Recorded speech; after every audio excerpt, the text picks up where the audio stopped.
ഹരേ രാമ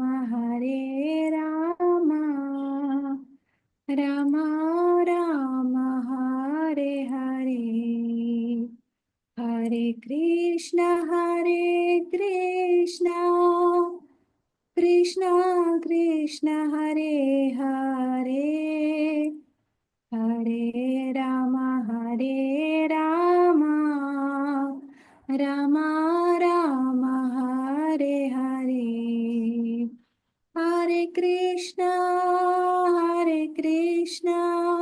കൃഷ്ണ കൃഷ്ണ ഹരേ ഹരേ, ഹരേ രാമ രാമ രാമ ഹരേ ഹരേ, നിതായ് ഗൗര ഹരി ബോൾ ഹരി ബോൾ ഹരി ബോൾ, നിതായ് ഗൗര ഹരി ബോൾ. ഹരേ കൃഷ്ണ ഹരേ കൃഷ്ണ. ശ്രീ ശ്രീ രാധാ ഗോവിന്ദ് ടെമ്പിൾ ഇസ്കോൺ ബാംഗ്ലൂരിന്റെ 18 ദിവസത്തെ ഭഗവത്ഗീത ക്ലാസ്സിലേക്ക് എല്ലാവർക്കും സ്വാഗതം. ഇന്ന് നമ്മൾ അധ്യായം 6 കടന്നു. 6-ാമത്തെ അധ്യായം ധ്യാനയോഗം. അപ്പൊ നമ്മള് ഭഗവത്ഗീതയിൽ എത്ര അധ്യായങ്ങളുണ്ട്? മൊത്തം എത്ര അധ്യായങ്ങളാണ്? മൊത്തം നമുക്ക് 18 അധ്യായങ്ങളാണുള്ളത്. അപ്പൊ 18 അധ്യായത്തില് അതിന്റെ എന്താ 1/3 ഭാഗം നമ്മൾ ഇന്നത്തെ ക്ലാസ്സിൽ തീരും. 6 വരെ കർമ്മയോഗമാണ്, 6 വരെ. അപ്പൊ ഇന്നാണ് 6-ാമത്തെ അധ്യായം. ഹരേ കൃഷ്ണ.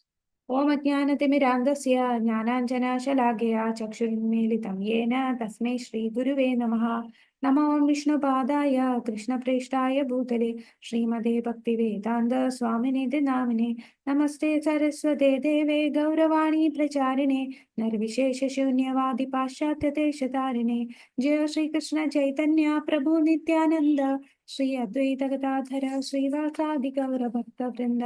ഹരേ കൃഷ്ണ കൃഷ്ണ കൃഷ്ണ ഹരേ ഹരേ, ഹരേ രാമ രാമ രാമ ഹരേ ഹരേ, ഹരേ കൃഷ്ണ കൃഷ്ണ കൃഷ്ണ ഹരേ ഹരേ, ഹരേ രാമ രാമ രാമ ഹരേ ഹരേ, ഹരേ കൃഷ്ണ കൃഷ്ണ കൃഷ്ണ ഹരേ ഹരേ, ഹരേ രാമ രാമ രാമ ഹരേ ഹരേ. ഹരേ കൃഷ്ണ. അപ്പൊ കഴിഞ്ഞ അധ്യായത്തിൽ നമ്മൾ അധ്യായം 5 കർമ്മയോഗം കൃഷ്ണാവബോധത്തിൽ പ്രവർത്തനമാണ് കണ്ടത്. അപ്പൊ കർമ്മയോഗം എങ്ങനെ കൃഷ്ണാവബോധത്തിലൂടെ നമുക്ക് ചെയ്യാമെന്ന് കണ്ടു. അപ്പൊ ഇന്ന് നമ്മൾ അടുത്ത യോഗത്തിലേക്ക് കടക്കുകയാണ്. ധ്യാനയോഗം അഥവാ അഷ്ടാംഗ യോഗം എന്നും ഈ യോഗത്തിനെ പറയും. ഭഗവത്ഗീതയുടെ ഒരു അധ്യായം പാരായണം ചെയ്യുന്ന ഒരു മർത്യന്റെ 32 തരത്തിലുള്ള അപരാധങ്ങളെ ഭഗവാൻ കേശവൻ പൊറുക്കുന്നു. ഇപ്പൊ ഗീതാ മഹാത്മ്യത്തില് പറയുന്നതാണ്. ഗീതാ മഹാത്മ്യം പറയുകയാണ്. ഇത് ഹരിഭക്തി വിലാസത്തിൽ പറയുന്നതാണ്. നമ്മള് ഒരു അധ്യായം പാരായണം ചെയ്താൽ ഭഗവത്ഗീതയില് നമ്മള് എത്രമാത്രം നമ്മൾ പ്യൂരിഫൈ ആകുന്നു എന്നാണ് ഇതിലൂടെ മനസ്സിലാക്കുന്നത്. അധ്യായത്തിലെ എല്ലാ ശ്ലോകങ്ങളും, അതുകൊണ്ടാണ് നമ്മൾ ക്ലാസ് തുടങ്ങുന്നതിന് അരമണിക്കൂർ മുമ്പേ നമ്മൾ ആ ഓരോ അധ്യായത്തിന് പാരായണം ചെയ്യുന്നത്. അപ്പൊ അത് പാരായണം ചെയ്യുമ്പോൾ ഒരു മർത്യന്റെ 32 തരത്തിലുള്ള അപരാധങ്ങളെയാണ് ഭഗവാൻ കേശവൻ പൊറുക്കുന്നത്. ശരി, അപ്പൊ നമുക്കിനി 6-ാമത്തെ അധ്യായത്തിലെ ആദ്യത്തെ ശ്ലോകത്തിലേക്ക് കടക്കാം. ശ്രീ ഭഗവാനുവാച അനാശ്രിതാ കർമ്മഫലം കാര്യം കർമ്മ കരോതി യഃ സ സന്യാസി ച യോഗി ച ന നിരഗ്നിർന ചാക്രിയഃ. ശ്രീ ഭഗവാൻ പറഞ്ഞു, കർമ്മത്തിന്റെ ഫലത്തിൽ ആസക്തിയില്ലാതെ ധാർമ്മിക ബാധ്യത എന്ന നിലയിൽ കർമ്മം ചെയ്യുന്ന ആളാണ് സന്യാസി. അയാളാണ് യഥാർത്ഥ യോഗിയും, അല്ലാതെ അഗ്നിഹോത്രം ഉപേക്ഷിച്ചവനോ കടമ നിർവഹിക്കാത്തവനോ അല്ല. അപ്പൊ യഥാർത്ഥ സന്യാസി ആരാണെന്ന് ഇവിടെ ഭഗവാൻ പറഞ്ഞു തരികയാണ്. എല്ലാം ഉപേക്ഷിച്ച് കർമ്മം, തൻ്റെ കർത്തവ്യങ്ങളൊന്നും ചെയ്യാതെ എല്ലാം ഉപേക്ഷിച്ചു പോകുന്ന വ്യക്തിയല്ല. പിന്നെ ആരാണ്? തൻ്റെ കർമ്മങ്ങളെല്ലാം ചെയ്യും, പക്ഷെ അതിൻ്റെ ഫലത്തിൽ ആസക്തിയില്ലാത്ത, കർമ്മത്തിന്റെ ഫലത്തിൽ ആസക്തിയില്ലാതെ തൻ്റെ കടമ എന്ന രീതിയിൽ തൻ്റെ ധാർമ്മിക ബാധ്യത എന്ന നിലയിൽ കർമ്മം ചെയ്യുന്ന ആളാണ് യഥാർത്ഥ സന്യാസി. അല്ലാതെ എല്ലാം ഉപേക്ഷിച്ച് ഭഗവാനെ അന്വേഷിച്ചു പോകുന്ന ആ വ്യക്തിയല്ല, തന്റെ കടമകളെല്ലാം നിർവഹിക്കുന്ന ഫലത്തിൽ ആസക്തിയാകാത്ത വ്യക്തിയാണ് യഥാർത്ഥ സന്യാസി. അപ്പൊ നമ്മള് യോഗയെ കുറിച്ച് പറഞ്ഞു. എന്താണ് യോഗ എന്ന് പറഞ്ഞാൽ നേരത്തെ നമ്മൾ പറഞ്ഞു, ഭഗവാനുമായിട്ട് ബന്ധിപ്പിക്കുന്നതാണ് യോഗ. പക്ഷെ ഇന്ന് നമ്മളെ സമൂഹത്തിൽ പലതരം യോഗകൾ കാണാം. ഇവിടെ ഒരു വ്യക്തി നല്ല തണുപ്പ് ഉള്ള സ്ഥലത്ത് വസ്ത്രം പോലും ഇടാതെ ഇങ്ങനെ യോഗാഭ്യാസം കാണിക്കുന്നു. അപ്പൊ ഇതാണോ യോഗ എന്ന് പറയുന്നത്? ഇങ്ങനെയുള്ള കഠിന തപസ്സുകൾ ചെയ്യുമ്പോൾ സാധാരണ വ്യക്തികൾ വിചാരിക്കുമോ ആ വ്യക്തി വലിയൊരു യോഗിയാണ്, ആ വ്യക്തിയാണ് യഥാർത്ഥത്തിൽ ഒരു ഭഗവാനെ മനസ്സിലാക്കുന്ന വ്യക്തി, അതുകൊണ്ടല്ലേ ഇങ്ങനെ ഇത്രയും തണുപ്പത്ത്, പക്ഷെ ഇത്രയും കോരിച്ചൊരിയുന്ന തണുപ്പത്ത് പോലും ശരീരം ഇങ്ങനെ ഇരിക്കാൻ പറ്റുന്നത് എന്നൊക്കെ നമ്മൾ തെറ്റിദ്ധരിക്കും. ഇത് അല്ല യഥാർത്ഥത്തിൽ യോഗ. പിന്നെ പല യോഗാഭ്യാസം നമ്മൾ കണ്ടിട്ടുണ്ട്. ഇത് കണ്ടില്ലേ, ചില ആൾക്കാരെ അവർക്കൊക്കെ ശ്വാസത്തെ നിയന്ത്രിക്കാൻ പറ്റും. ഇതൊക്കെ ഓരോ സ്കില്ലാണ്. ഇങ്ങനെ ശരീരത്തിലെ ശ്വാസ നിയന്ത്രണവും ശരീരത്തിന് ഈ ചൂടും വെയിലും ഒക്കെ സഹിക്കാൻ പറ്റുന്ന, അതൊക്കെ ചിലർക്കൊക്കെ പല സിദ്ധികളൊക്കെ കാണും. അപ്പൊ ഇതാണോ യഥാർത്ഥത്തിൽ യോഗ? പിന്നെ നമുക്ക് സാധാരണ അറിയാം, സാധാരണ ഭൗതികവാദികൾ ചെയ്യുന്ന യോഗാസനം, ഇതൊക്കെ ഒരു എക്സസൈസ് ആണ്. ശരീരത്തിനെ ശരീരം ആരോഗ്യമായിട്ടിരിക്കാൻ വേണ്ടി ചെയ്യുന്ന എക്സസൈസ് ആണ്. ഇത് ഇവിടെ കാണാം, ബിയർ യോഗ എന്ന് പറഞ്ഞ് ബിയർ കുടിച്ച് യോഗാഭ്യാസം ചെയ്യുന്നു. ഇതിനെ ഗോട്ട് യോഗ എന്ന് പറയും. ഈ ആടിനെ കൊണ്ട് മുതുകിൽ ചവിട്ടിക്കും, എന്നിട്ട് അതൊരു യോഗാഭ്യാസം. ഇത് ചെയർ യോഗ എന്ന് പറഞ്ഞ് കസേരയിൽ ഇരുന്ന് ഈ ടെക്കികളായിട്ട് കമ്പ്യൂട്ടറിൽ എപ്പോഴും ഇരുന്ന് ജോലി ചെയ്യുന്നവർക്ക് വേണ്ടി ഉള്ള യോഗാഭ്യാസം. പിന്നെ യോഗയെ കുറിച്ച് ഒരുപാട് ബുക്കുകളുണ്ട് അല്ലെ. പ്രഗ്നൻസി സമയത്തുള്ള യോഗ, പിന്നെ കാറ്റ് യോഗ, മനസ്സിനെ നിയന്ത്രിക്കാനുള്ള യോഗ, കസേരയിൽ ഇരുന്നുള്ള യോഗ, അങ്ങനെ പല യോഗ. പിന്നെ ഇവിടെ ഒരു പടത്തിൽ കാണിച്ചിരിക്കുന്നുണ്ടോ, ഒരു വ്യക്തി പകുതി അസ്ഥികൂടം കാണാം, കൈ ഉയർത്തി മുകളിലോട്ട് വെച്ച് മുകളിൽ ഒരു അരയന്നം കാണാം. അതിന്റെ പുറത്ത് വന്നിരിക്കുന്നത് ആരാന്ന് മനസ്സിലായോ? ഈ അറ്റത്ത് ഇത് ബ്രഹ്മാവാണ്, ബ്രഹ്മാവിന്റെ വാഹനമാണ് ഈ അരയന്നം. അപ്പൊ ബ്രഹ്മാവ് വരുന്നു, ഈ വ്യക്തി മറ്റാരുമല്ല, ഹിരണ്യകശിപുവാണ്. അപ്പൊ ഹിരണ്യകശിപു കഠിന തപശ്ചര്യ ചെയ്തു. അപ്പൊ അതൊരു യോഗാഭ്യാസമാണ്. ഈ തപസ് ചെയ്ത് ശരീരത്തിൽ പുറ്റ് കയറി, എന്നിട്ട് ആ പുഴുക്കളൊക്കെ ശരീരത്തിലെ മാംസവും ശരീരത്തിലെ മജ്ജയും ഇതെല്ലാം തിന്ന് അവസാനം അസ്ഥി മാത്രം ആവുന്ന അവസ്ഥ വരെ എത്തി. അങ്ങനെ ഒരു തലത്തിലാണ്, അത്രയും കഠിനമായിട്ടുള്ള തപശ്ചര്യയാണ് ഹിരണ്യകശിപു എടുത്തത്. അതാണ് ഈ പിക്ചറിൽ നമ്മൾ കാണുന്നത്. അപ്പൊ ആ തപശ്ചര്യ കണ്ട് ഈ ഹിരണ്യകശിപുവിന്റെ തലയിൽ നിന്ന് ചൂട് വരുന്നുണ്ട്. അത് ഇവിടെ നമുക്ക് കാണാം, തീ വരുന്നുണ്ട്. അപ്പൊ ആ തീയുടെ ചൂട് കാരണം ഉപരിലോകത്തുള്ള സ്വർഗത്തിരിക്കുന്ന ദേവന്മാർക്കും ഇന്ദ്രനും ഒന്നും അവിടെ ഇരിക്കാൻ പറ്റുന്നില്ല. അത്ര ശക്തിയാണ് ഹിരണ്യകശിപു ചെയ്ത തപശ്ചര്യക്കുള്ളത്. അങ്ങനെ അവര് ചെന്ന് ബ്രഹ്മാവിനെ അടുത്ത് പറയും, അങ്ങ് ചെല്ലു, ഇതിനൊരു പരിഹാരം കാണണം ഞങ്ങളില്ല. അങ്ങനെ ബ്രഹ്മാവ് വന്ന് അനുഗ്രഹം കൊടുക്കാനായിട്ട് വരുന്നതാണ് ഈ കാണിച്ചിരിക്കുന്നത്. ഇവിടെ നമുക്ക് പല തരത്തിലുള്ള യോഗാഭ്യാസം ഒക്കെ കാണാം. അപ്പൊ ശരിക്കും എന്താണ് യോഗ? യോഗ എന്ന് പറഞ്ഞാൽ ഭഗവാനുമായി ബന്ധിപ്പിക്കുന്നത്, ദൈവവുമായി ബന്ധിപ്പിക്കുന്ന ഒരു പ്രക്രിയയാണ് യോഗ. അത് പല യോഗകൾ നമ്മളിപ്പോ കണ്ടു. കർമ്മയോഗയുണ്ട്, ജ്ഞാനയോഗയുണ്ട്, അഷ്ടാംഗ യോഗയുണ്ട്, ഭക്തി യോഗയുണ്ട്. നമ്മൾ കർമ്മയോഗം കണ്ടു, ജ്ഞാനയോഗവും കണ്ടു. കർമ്മയോഗം എന്ന് പറഞ്ഞാൽ നമ്മൾ പറഞ്ഞു 2 തരം കർമ്മയോഗം എന്ന് പറഞ്ഞാൽ 2 എണ്ണം ഉണ്ട്. ആർക്കെങ്കിലും ഓർമ്മയുണ്ടോ ഏതൊക്കെയാണ് 2 ടൈപ്പ് കർമ്മയോഗ? സകാമ കർമ്മയോഗവും നിഷ്കാമ കർമ്മയോഗവും. കർമ്മയോഗ, സകാമ, നിഷ്കാമ. സകാമ എന്ന് പറഞ്ഞാൽ നമ്മൾ കർമ്മം ചെയ്യും, കർമ്മഫലത്തിന്റെ കുറച്ചു ഭാഗം നമ്മൾ ഭഗവാന് സമർപ്പിക്കുന്നു, എന്നാൽ ഭൂരിഭാഗവും നമ്മളുടെ അതിന്റെ ഫലം നമ്മൾ എടുക്കുന്നു. ഇനി നിഷ്കാമ കർമ്മയോഗ എന്ന് പറഞ്ഞാൽ കർമ്മം ചെയ്യുന്ന ഫലം മുഴുവൻ ഭഗവാന് സമർപ്പിക്കുന്നതാണ് നിഷ്കാമ കർമ്മയോഗ. ഇനി കർമ്മയോഗത്തെക്കാൾ ഒരുപടി ഉയർന്നതാണ് ജ്ഞാനയോഗം. ജ്ഞാനയോഗം എന്ന് പറഞ്ഞാൽ ആ വ്യക്തിക്ക് ജ്ഞാനം കിട്ടി, ഞാൻ ഈ ഭൗതികമായിട്ട് ചെയ്യുന്ന കർമ്മത്തിനേക്കാൾ ഉപരി ഞാൻ ഈ ശരീരമല്ല ആത്മാവാണെന്നുള്ള അവബോധത്തിലെത്തി. അപ്പം ഈ ആത്മാവ് എന്താണ് ചെയ്യേണ്ടത്, ആത്മാവിന്റെ ഡെസ്റ്റിനേഷൻ എവിടെയാണ് എന്ന് അന്വേഷിക്കുന്ന ഒരു തലമാണ് ജ്ഞാനയോഗം. ഇനി അതിനേക്കാൾ ഉയർന്നതാണ് അഷ്ടാംഗയോഗം. അഷ്ടാംഗയോഗമാണ് നമ്മൾ ഇന്നത്തെ ഈ അധ്യായത്തിൽ കാണുന്നത്. അതിലും ഉയർന്നതാണ് ഭക്തിയോഗം. അപ്പൊ നമുക്ക് ഈ ഒരു യോഗ ലാഡർ ഈ ഒരു ഇന്നത്തെ ക്ലാസ്സിൽ നമുക്ക് കാണാം. ഇനി അഷ്ടാംഗ യോഗം. അഷ്ട എന്ന് പറഞ്ഞാൽ 8 അംഗങ്ങളുള്ള യോഗയാണ് അഷ്ടാംഗ. ഇപ്പൊ 8 അംഗങ്ങൾ എന്ന് പറഞ്ഞാൽ യമ, നിയമ, ആസന, പ്രാണായാമ, പ്രത്യാഹാര, ധാരണ, ധ്യാന, സമാധി. ഇങ്ങനെ 8 അംഗങ്ങളുള്ളതാണ് അഷ്ടാംഗയോഗം. അപ്പൊ യമ എന്ന് പറഞ്ഞാൽ നമ്മൾ ചില കാര്യങ്ങളൊക്കെ ഉപേക്ഷിക്കണം. നമ്മൾ ഉപേക്ഷിക്കേണ്ട കാര്യങ്ങളാണ് യമ എന്ന് പറഞ്ഞാൽ. നിയമ എന്ന് പറഞ്ഞാൽ നമ്മൾ സ്വീകരിക്കേണ്ട കാര്യങ്ങൾ. ഇപ്പൊ യമനിയമങ്ങൾ നമ്മൾ ശരിക്കും കൃഷ്ണാബോധത്തില് 4 യമനിയമങ്ങൾ ചെയ്യണം എന്ന് പറയും. നമ്മൾ സ്വീകരിക്കേണ്ടത് യമ, നമ്മൾ റിജക്റ്റ് ചെയ്യേണ്ടത് യമ, സ്വീകരിക്കേണ്ടതാണ് നിയമ എന്ന് പറയുന്നത്. പിന്നെ ആസനം എന്ന് പറഞ്ഞാൽ നമ്മുടെ ഈ ശരീരം, നമ്മൾ ആസനസ്ഥനായി ഇരിക്കുക. നമ്മൾ ഇരിക്കില്ലേ? അപ്പൊ ഇരിക്കുന്നത് നമ്മൾ എങ്ങനെയെങ്കിലും ഇരുന്നാൽ പോരാ, ഒരു പ്രത്യേക രീതിയിൽ വേണം ഇരിക്കേണ്ടത്. അപ്പൊ ഈ പിക്ചറിൽ കണ്ടില്ലേ, നമ്മൾ കുറച്ച് ഉയർന്ന സ്ഥലത്തായിരിക്കണം ഇരിക്കേണ്ടത്. താഴെ ഈ പുലിത്തോല് വിരിച്ച് അതിന്റെ മുകളിൽ ഇരുന്ന് ശരീരം ഇങ്ങനെ സ്റ്റഡി ആയിട്ട് കണ്ണിങ്ങനെ മേൽപോട്ട് വെച്ച് ഈ ശരീരം ഇരിക്കുന്ന ഒരു പ്രക്രിയ ഉണ്ട്.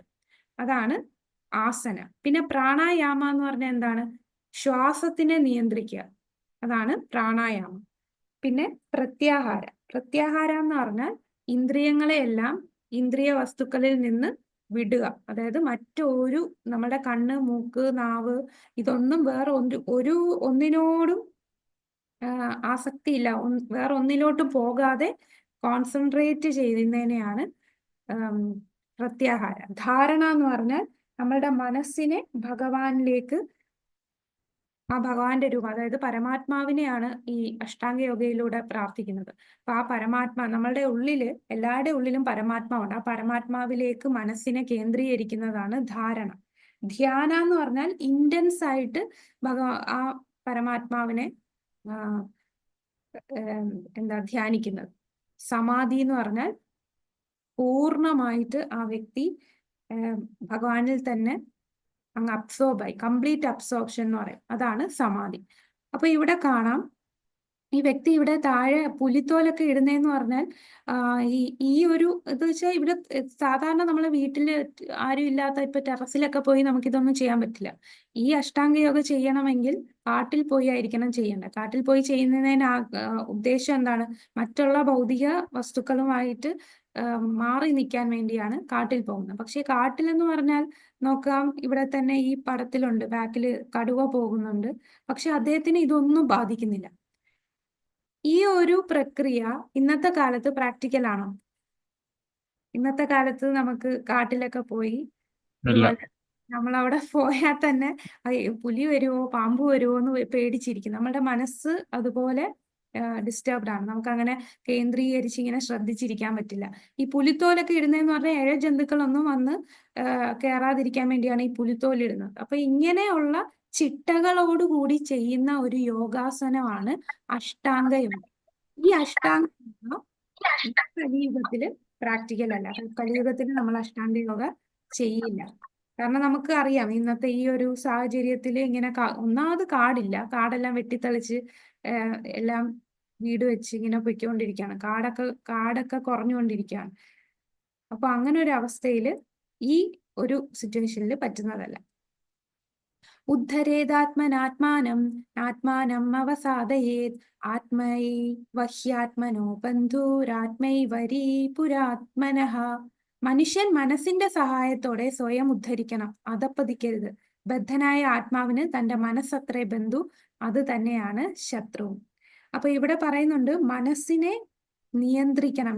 ഇതില് പ്രത്യാഹാര, ധാരണ എന്നൊക്കെ പറയുമ്പോൾ ധാരണ എന്ന് പറഞ്ഞാൽ നമ്മളുടെ മനസ്സിനെ ഭഗവാന്റെ രൂപത്തിലേക്ക്, ആ പരമാത്മാവിലേക്ക് കേന്ദ്രീകരിക്കുന്നതാണ്. അപ്പോ ഇവിടെ ഭഗവാനും പറയുന്നു, മനുഷ്യൻ മനസ്സിന്റെ സഹായത്തോടെയാണ് നമ്മൾ ഉദ്ധരിക്കുന്നത്. നമ്മൾ ഉയർന്നുയർന്നു പോകുന്നത് നമ്മുടെ മനസ്സ് വെച്ചിട്ടാണ്. മനസ്സാണ് അതിന് സഹായിക്കുന്നത്. അപ്പൊ മനസ്സിന് 2 രീതിയിലും ആക്ട് ചെയ്യാം. ഒന്നെങ്കിൽ നമ്മളുടെ ശത്രു ആകാം, അല്ലെങ്കിൽ മിത്രമാകാം. അപ്പൊ മനസ്സ് ശരിക്കും നമുക്ക് ഒരേ ഒരു ശത്രുവേ ഉള്ളൂ. അപ്പൊ പലരും ശത്രു സംഹാര പൂജ ചെയ്യാനൊക്കെ ക്ഷേത്രങ്ങളിൽ പോവാറുണ്ട്. നമ്മൾ വിചാരിക്കും ആ ഒരു വ്യക്തിയാണ് നമ്മളെ ഈ നാശത്തിന് കാരണം, നമ്മളെ ഉപദ്രവിക്കുന്ന ആ വ്യക്തിയാണ്. ശരിക്കും ഈ നമ്മളുടെ പ്രശ്നക്കാരൻ നമ്മളുടെ ഉള്ളിൽ തന്നെയുണ്ട്. അത് നമ്മളുടെ മനസ്സാണ്. അപ്പോൾ ഈ ശരിക്കും ഒരു മൈൻഡ് കൺട്രോൾ എങ്ങനെയാണ്, എങ്ങനെ മനസ്സിനെ നിയന്ത്രിക്കാം, മനസ്സിന്റെ മൂവ്മെന്റ് എങ്ങനെയൊക്കെയാണ്, ഇതെല്ലാം നമുക്ക് ഭഗവത്ഗീതയിൽ നിന്ന് പഠിക്കാം.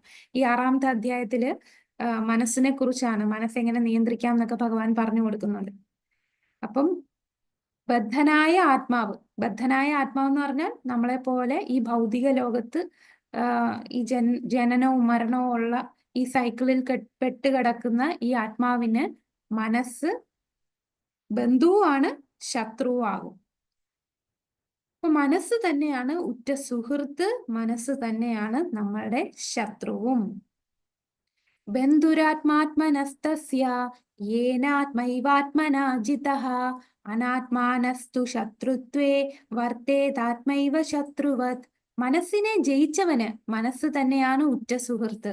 അതിന് കഴിയാത്തവനാകട്ടെ മനസ്സ് പരമശത്രുവുമായിരിക്കും. അപ്പം മനസ്സ് എപ്പോഴാണ് നമ്മളുടെ സുഹൃത്താവുന്നത്? മനസ്സിനെ ജയിക്കണം. അതായത് മനസ്സ് പറയുന്നത് എന്തും കേട്ടോണ്ടിരിക്കരുത്. മനസ്സ് നമ്മളെ എപ്പോഴും വഴിതെറ്റിക്കുന്ന ആളാണ് മനസ്സ്. ഇപ്പൊ ഇവിടെ കാണാം, ഒരാള് ഏറ്റവും പൊക്കത്തിൽ നമ്മളിങ്ങനെ പോയി നിൽക്കുകയാണ്. എന്നിട്ട് താഴോട്ട് നോക്കുമ്പോൾ മനസ്സ് പറയും ഒന്നെടുത്ത് ചാടിയാലോ എന്ന് മനസ്സിന് തോന്നും. കാരണം മനസ്സ് ഇങ്ങനെ ഒരു കുരങ്ങിനെ പോലെയാണ്. അതിന് എന്ത് ചെയ്യണമെന്ന് അറിഞ്ഞൂടാ, അതും ഇതും ഒക്കെ ചെയ്യാൻ തോന്നും. പക്ഷേ നമ്മുടെ ബുദ്ധിയാണ് പറയുന്നത് ചാടിയാ പിന്നെ നീ കാണത്തില്ല എന്ന്. ബുദ്ധി പറഞ്ഞുകൊണ്ടാണ് നമ്മൾ ചാടാതെ നിൽക്കുന്നത്. അല്ലാതെ മനസ്സിനെ കേൾക്കുമ്പോൾ അത് ചാടാൻ തോന്നും. ഇപ്പം വണ്ടിയിൽ നല്ല സ്പീഡിൽ അങ്ങ് വണ്ടി ഓടിച്ചാലോ നല്ല രസമുണ്ടെന്നും പറഞ്ഞ് നമ്മൾ സ്പീഡിൽ വണ്ടി ഓടിക്കും. അപ്പോൾ പല ആക്സിഡന്റും വരുന്നത് മനസ്സിനെ നിയന്ത്രിക്കാൻ പറ്റുന്നില്ല. അതുകൊണ്ടാണ് അവർ ആ സ്പീഡിൽ പോകുമ്പോൾ അവർക്കൊരു ഒരു പ്ലഷർ കിട്ടും, ആ ഒരു സന്തോഷം കിട്ടും. അപ്പം ബുദ്ധി പ്രവർത്തിക്കാതെ ഇരിക്കുമ്പോഴാണ് പെട്ടെന്ന് പോയി വണ്ടി ഇടിക്കുന്നത്. അപ്പോ മനസ്സിനെ നമ്മൾ ജയിക്കണം. മനസ്സിനെ ജയിച്ചാൽ മനസ്സ് ഉറ്റ സുഹൃത്താണ്. എന്നാൽ മനസ്സിനെ ജയിക്കാതെ മനസ്സ് പറയുന്ന പോലെ ചെയ്യുകയാണെങ്കിൽ മനസ്സ് നമ്മളുടെ പരമശത്രുവായിരിക്കും. ജിതാത്മന പ്രശാന്തസ്യ പരമാത്മാ സമാഹിതഃ ശീതോഷ്ണ സുഖ ദുഃഖേഷു തഥാ മാനാപമാനയോ. മനസ്സിനെ കീഴടക്കിയവൻ ശാന്തി നേടുകയാൽ പരമാത്മാവിനെ പ്രാപിച്ചു കഴിഞ്ഞു. അങ്ങനെയുള്ള ആൾക്ക് തണുപ്പും ചൂടും സുഖവും ദുഃഖവും മാനവും അപമാനവും എല്ലാം ഒന്നുപോലെ തന്നെ. അപ്പൊ മനസ്സിനെ നമുക്ക് കൺട്രോൾ ചെയ്യാൻ പറ്റിയാൽ നമുക്ക് ശാന്തി കിട്ടും. നമുക്ക് സമാധാനം കിട്ടുക എന്ന് പറഞ്ഞാൽ മനസ്സിനെ കൺട്രോൾ ചെയ്യാൻ. നമ്മളെ ചുമ്മാ ഒന്ന് ഇരുന്ന് നോക്കൂ, മനസ്സ് എന്തൊക്കെ കാര്യങ്ങളാണ് ചിന്തിക്കുന്നത്. ഒരിക്കലും നടക്കാത്ത പല കാര്യങ്ങളും നമ്മൾ പോലും വിചാരിക്കുമോ ഇങ്ങനെയൊക്കെ എങ്ങനെ എനിക്ക് ചിന്തിക്കാൻ തോന്നിയെന്ന് വരെ തോന്നും. അതുപോലെയാണ് മനസ്സിന്റെ യാത്ര. അപ്പൊ ആ മനസ്സിനെ കീഴടക്കിയാൽ തന്നെ നമുക്ക് ശാന്തി നേടാൻ സാധിക്കും. അങ്ങനെയുള്ള വ്യക്തിക്ക് പരമാത്മാവിനെ പ്രാപിക്കാൻ കഴിയും. ആ വ്യക്തിക്ക് തണുപ്പായാലും ചൂടായാലും സുഖമായാലും ദുഃഖമായാലും മാനോ അപമാനോ എല്ലാം ഒരുപോലെ ആയിരിക്കും. ഈ പടത്തിൽ കാണിച്ചിരിക്കുന്നത് ആരാണെന്ന് ആർക്കെല്ലാം അറിയാം?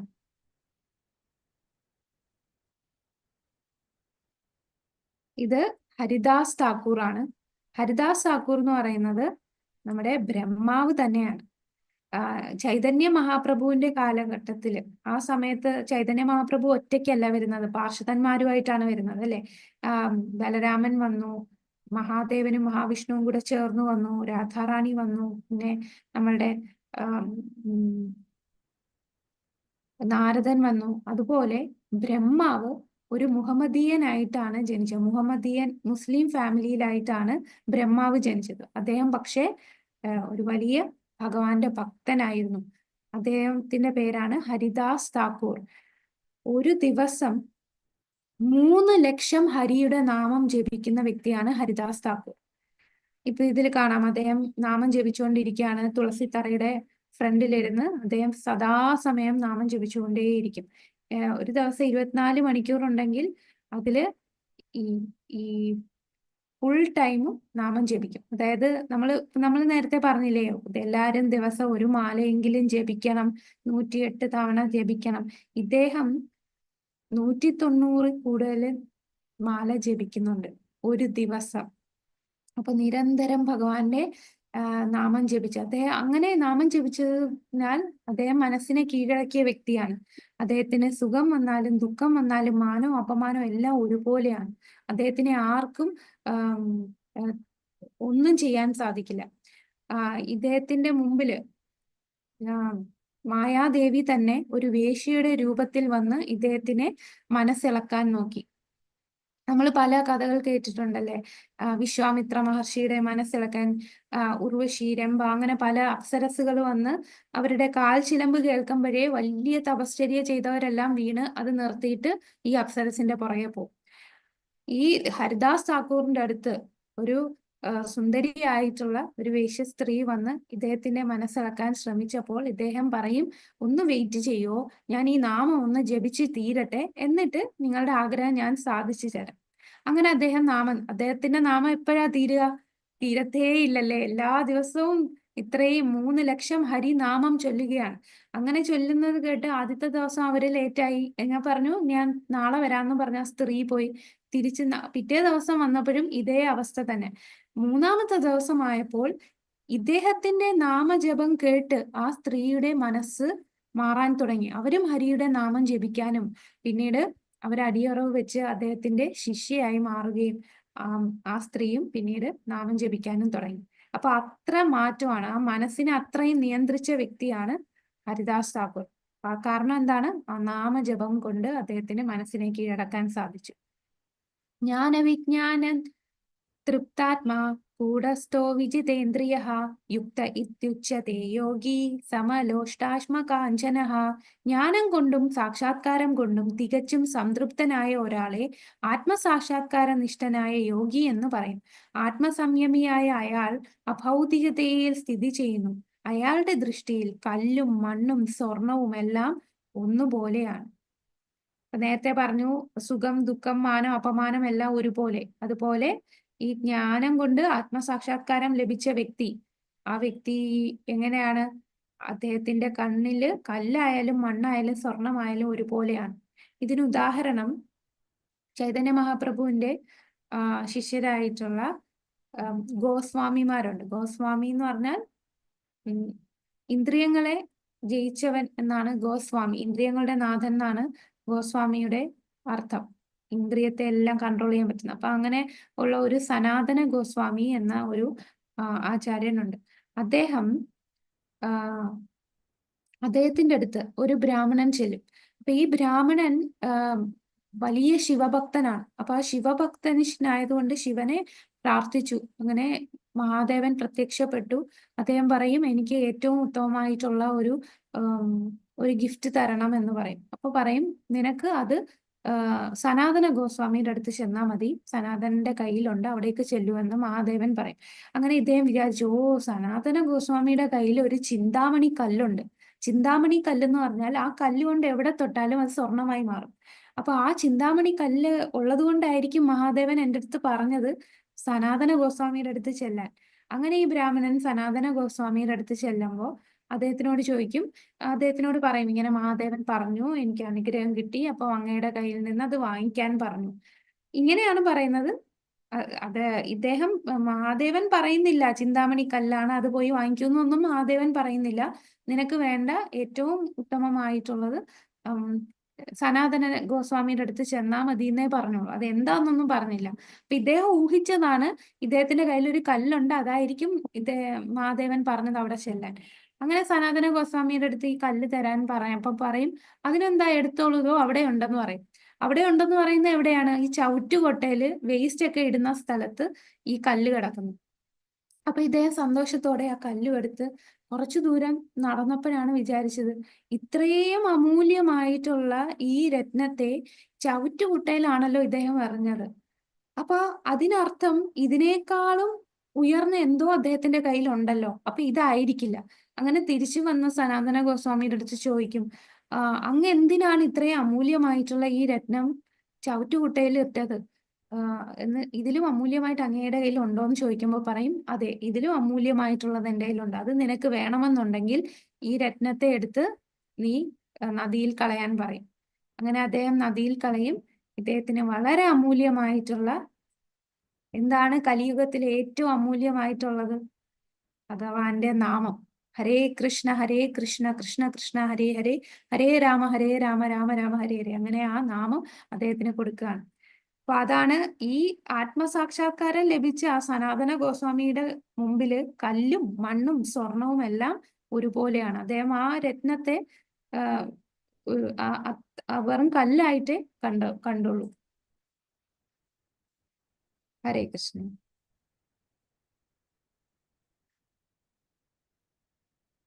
കൃഷ്ണാവബോധത്തിന്റെ ശാസ്ത്രമാണ് ഭഗവത്ഗീത. ലൗകിക പാണ്ഡിത്യം കൊണ്ട് ആർക്കും കൃഷ്ണാബോധം ഉദിക്കില്ല.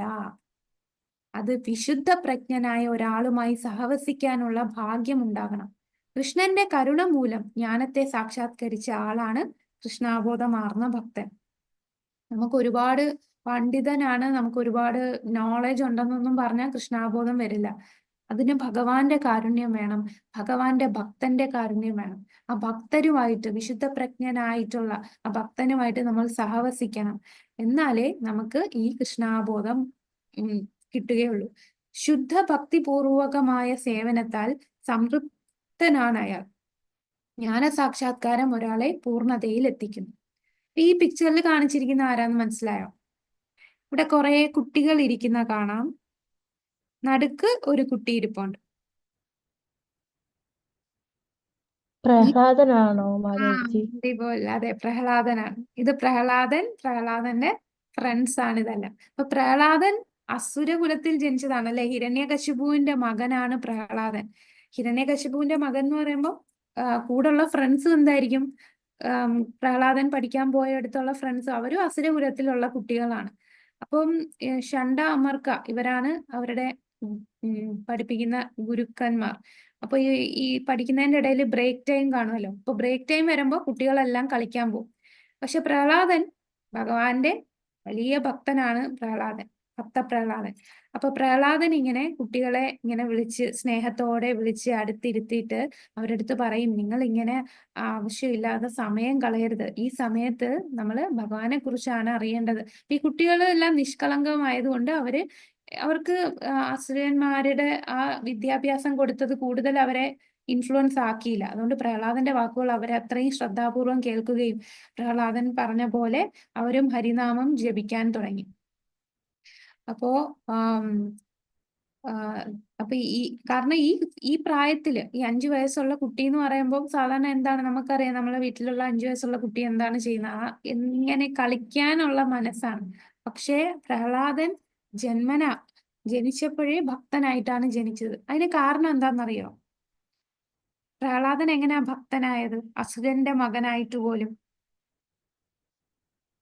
അമ്മയുടെ വയറ്റിൽ വെച്ച് നാരദമുനിയുടെ വാക്ക്. അതെ, കയാതുവിന്റെ ഗർഭത്തിലായിരുന്നു പ്രഹ്ലാദൻ. അപ്പൊ കയാതുവിന്റെ ഗർഭത്തിലായിരുന്നപ്പോഴേ ഹിരണ്യകശിപു തപസ് ചെയ്യാൻ പോയ സമയത്ത് ദേവന്മാരൊക്കെ വന്ന് അസുര വിത്താണ് ഈ അമ്മയുടെ വയറ്റിൽ കിടക്കുന്നത്, അതുകൊണ്ട് അമ്മേനെ കൊണ്ടുപോകാൻ പിടിച്ചുകൊണ്ട് പോകാനായിട്ട് വരും. ശരിക്കും അങ്ങനെ പോവാൻ നേരത്താണ് നാരദൻ വരികയും അവരെ തടയുകയും ഒരു വലിയ ഭക്തനാണ് ഈ ഗർഭത്തിലുള്ളത് എന്ന് പറയുകയും നാരദ മഹർഷി സംരക്ഷണം കൊടുക്കുകയും അങ്ങനെ ദിവസവും നാരദ മഹർഷി ഭഗവാനെ കുറിച്ച് വർണ്ണിക്കും, ഭാഗവതം പാരായണം ചെയ്യും. അപ്പോൾ ഇതെല്ലാം അമ്മ കേൾക്കുന്നില്ലെങ്കിലും വയറ്റിൽ കിടന്ന കുഞ്ഞ് ഇതെല്ലാം കേൾക്കുന്നുണ്ടായിരുന്നു. അങ്ങനെ ജനിച്ചപ്പോഴേ ആ കുഞ്ഞ് ഭക്തനായിട്ടാണ് ജനിച്ചത്. അപ്പം തന്റെ ഗുരുവിനെ നേരിട്ട് കണ്ടില്ലെങ്കിലും പ്രഹ്ലാദൻ അറിയാം തന്റെ ഗുരു നാരദ മഹർഷിയാണെന്ന്. അപ്പൊ ആ നാരദ മഹർഷിയുടെ സമ്പർക്കം കൊണ്ട്, ആ ഭക്തന്റെ സമ്പർക്കം കൊണ്ട്, നേരിട്ട് അല്ലാതെയും ഗർഭത്തിലായിട്ട് പോലും ഭക്തന്റെ സമ്പർക്കം കൊണ്ട് ആ കുട്ടി കൃഷ്ണാബോധം ഉണർന്ന് ഭക്തനായി. അങ്ങനെ ആ ഭക്തനായിട്ടുള്ള വ്യക്തി എന്തായിരിക്കും ചെയ്യുക? അത്രയും ജ്ഞാന ഉദിച്ച വ്യക്തിയാണ്. അത് മറ്റുള്ളവർക്ക് പകർന്നു കൊടുക്കുകയാണ് ചെയ്യുന്നത്. ഇത് ഭക്തി രസാമൃത സിന്ധു എന്ന രൂപഗോസ്വാമി രചിച്ച ബുക്കാണ്. അതിലുള്ള ശ്ലോകം: അത ശ്രീകൃഷ്ണ നാമാദീന ഭവേത് ഗ്രാഹ്യമിന്ദ്രിയൈ സേവോന്മുഖേ ജിഹ്വാദൗ സ്വയമേവ സ്ഫുരത്യത. ഭൗതിക മാലിന്യം പൂണ്ട ഇന്ദ്രിയങ്ങളാൽ ശ്രീകൃഷ്ണന്റെ നാമരൂപ ഗുണം ലീല എന്നിവകളുടെ സ്വഭാവം ആർക്കും ഗ്രഹിക്കാനാകില്ല. ഭഗവത് സേവനം കൊണ്ട് പരിപൂരിതനാകുമ്പോൾ മാത്രമേ ഒരാൾക്ക് കൃഷ്ണന്റെ അതീന്ദ്രിയ ലീലകളും നാമം, രൂപം, ഗുണം ഇത്യാദികൾ അറിയാൻ കഴിയും. അപ്പൊ നമ്മള് ചിലര് ചോദിക്കും, കൃഷ്ണനെ കണ്ടിട്ടുണ്ടോ, കാണാൻ പറ്റുമോ, എന്താ എനിക്ക് കാണാൻ പറ്റാത്ത? അതിനുള്ള ഉത്തരമാണ്, ഭൗതിക മാലിന്യം പൂണ്ട നമ്മളെ ഇന്ദ്രിയങ്ങൾ കൊണ്ട് ഭഗവാനെ കാണാനോ ഭഗവാനെ കുറിച്ച് കേൾക്കാനോ അതൊന്നും അവർക്ക് ഗ്രഹിക്കാൻ പറ്റില്ല. ഈ ഭഗവാന്റെ ലീലകൾ പറയുമ്പോഴും അവർ പല ചോദ്യങ്ങളായിരിക്കും. ഇതൊക്കെ നടക്കുന്ന കാര്യങ്ങളാണോ? ഇതെങ്ങനെ സംഭവിക്കും? ഇപ്പം നാരായണന് 4 കൈകൾ, അതെങ്ങനെയാ 4 കൈ? ഇവിടെ ഉള്ളവർക്കൊന്നും 4 കൈ ഇല്ലല്ലോ.